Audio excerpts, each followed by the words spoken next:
Hello AP Econ students, this is Ms. Haley and welcome to Macro Video 5. We're going to split this into two parts, so today's lesson is just going to be about aggregate demand and its shifters. So what is aggregate demand? So we've talked about demand before, but aggregate now is adding this additional idea of thinking macro, thinking large, so adding all together. The official definition is taking a bunch of small parts and then creating a whole. So when we're adding all prices and all quantities together, we're thinking aggregate, macro. And so if we're looking at aggregate demand, it's not just saying individual consumers, how much they demand of pizza or how much they demand of shoes. It's all goods and all services, which again, we can connect that back to real GDP, all the final goods and services produced in a country in a certain year. So all of those different items, how much are buyers, so not just consumers, but also firms and also companies and also countries, how much are they willing to be able to purchase and at different price levels. So price levels, again, we're saying if price levels, not just one price, but all the different prices in a country, if they're increasing, we'd be seeing inflation. If all price levels are decreasing, we see deflation. And as we can predict from other demand relationships, there's an inverse relationship that someone who's buying an item wants to buy more quantities of that item at a lower price level and would buy less quantities of those goods and services at a higher price level. So we have a very similar looking demand curve, but what's different is the two variables we're comparing. So instead of just one price, the price level, so all of the prices in an economy, and then not just one item to purchase, but all real domestic output, which again, we remember is part of SIGNIX, the GDP equation, so consumer spending, investments, government spending, and net exports. So if there's any changes, increase or decrease in price levels, it's not going to shift this curve, but we're going to move along the curve. So if we're having a large amount of inflation, all the prices of items are increasing, there's going to be a decrease in the quantity demanded of GDP. So why is 80 downward sloping? So there's three reasons. So one is the wealth effect. We might remember talking about Venezuela and how their hyperinflation meant that someone had to have this many bolivars, 14 million bolivars, just to get one chicken. So in this situation, really high price levels, inflation, reduced the purchasing power of money. Each of these individual bolivars were basically worth nothing. So that meant that people were buying less items. So the quantity of chickens bought by one family would be extremely low because they had to have so much currency, so much deflated money to actually purchase that chicken. So on the converse side of that, if there are lower price levels, if there's deflation, then there's actually increased expenditures. People have more purchasing power, so they're buying more and more items. So again, we have downward sloping aggregate demand because of the wealth effect. The second reason why aggregate demand is downward sloping is interest rates. So again, we remember that interest rates are used in the loanable funds market as the price of the loans. So people who are borrowers, firms, and governments who want to get loans, they need to pay the banks a certain amount of money, a certain percentage of that loan. And so when the price level increases, when there is inflation, lenders like the banks, they need to charge a higher interest rate so then they can actually get a real return of their loan. And so if lenders didn't increase their interest rates, they would get less money back later because that money after inflation would be devalued. So if there are higher interest rates, less businesses will want to invest. There's going to be less consumer spending. So higher interest rates actually decreases the quantity of GDP in this situation. And then the third reason why aggregate demand is downward sloping is foreign trade effect.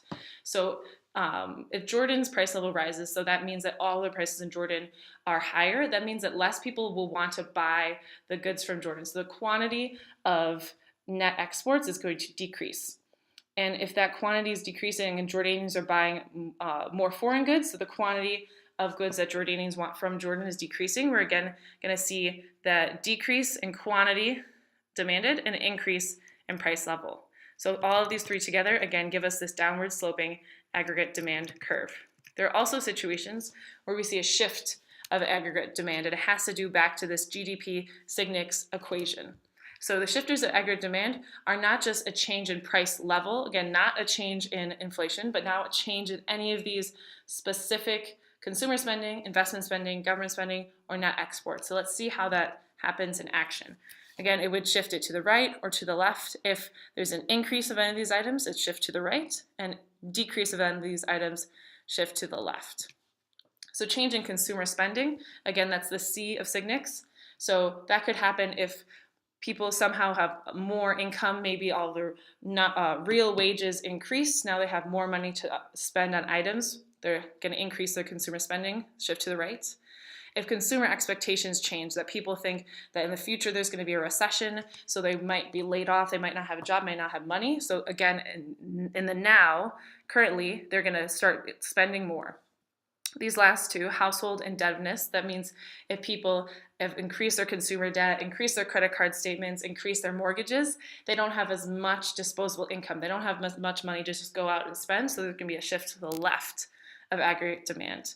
And then for this last one, taxes, if there's a decrease in income taxes, that means that people have more money in their own pockets. They're giving less to the government, they have more of that disposable income to spend, and so we see a shift right of aggregate demand. So this is how consumer spending, if it changes, could shift aggregate demand to the left or the right.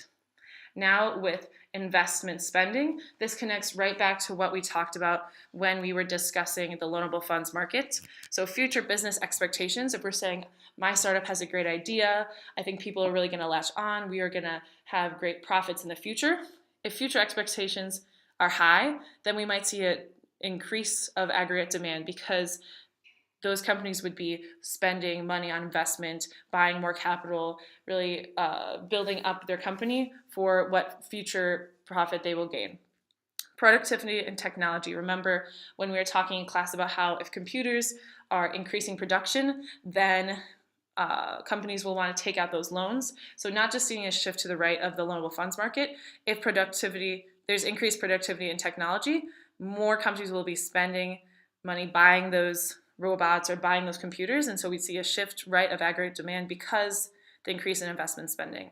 And then the last two, so business taxes is similar to how if consumers have more money in their hands because there's less taxes, if businesses have more money in their hands because they don't have to pay corporate taxes or as much corporate taxes, they would then be able to spend that money on investment and then increase aggregate demand. And then the last example of how investment spending could increase has to do with real interest rates. So again, price of borrowing money, price of borrowing loans. So if interest rates increase, that means that it's harder for the businesses to buy loans, and so they probably would not be investing in spending, or they wouldn't be buying investment or buying capital as much. So if interest rates increase, we would see a decrease in aggregate demand, a decrease in investment spending. Whereas the opposite, if interest rates are decreasing, so it's easier for businesses to get a loan to then buy capital, we would see an increase in aggregate demand, an increase in investment spending. So the last two shifters of aggregate demand, again, the last two components of GDP is government spending and net exports. So with government spending, this is just anything the government spends money on. So the government might spend money on public schools, they might spend money on the military, they might spend money on infrastructure. So if there's an increase of any of those spending, so let's say Jordan decides to fix all of the roads in Madaba, spend a ton of money pouring in new concrete and giving more jobs, we'd see a shift to the right of aggregate demand. Whereas if there was a decrease in any of the spending of a government, if we're saying, hey, we don't need as many tanks or as many armaments in our country, we would see a shift to the left of aggregate demand. So anything the government's spending more or less on shifts this aggregate demand. And then for our last example of a shift of aggregate demand, it's change in net exports. So this can come from two things, exchange rates and national income compared to abroad. So exchange rates, we're going to go into more depth as we continue this year, but more specifically, it talks about how would there be in the foreign currency market, how does the US dollar compare to the euro? So if one currency, in this case US dollar, is depreciating relative to the euro, that means that many other countries are saying, hey, the US dollar is cheaper, and so we can buy a lot of items from this country. So there would be an increase in exports bought and less of imports purchased. So in this situation, the US would actually see an increase in net exports. And then in national income compared to abroad, so we might see a change in net exports if a certain importer has a recession. How would that impact things? Well, maybe that company or major importer.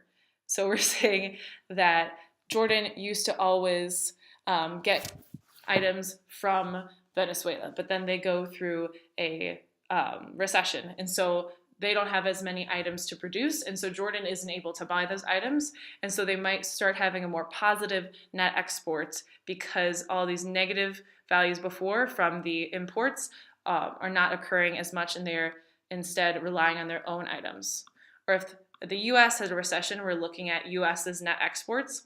If they have a recession, so they are not producing as much output, their exports, part of this net exports, would actually decrease. And so we'd see a shift to the left of the net exports.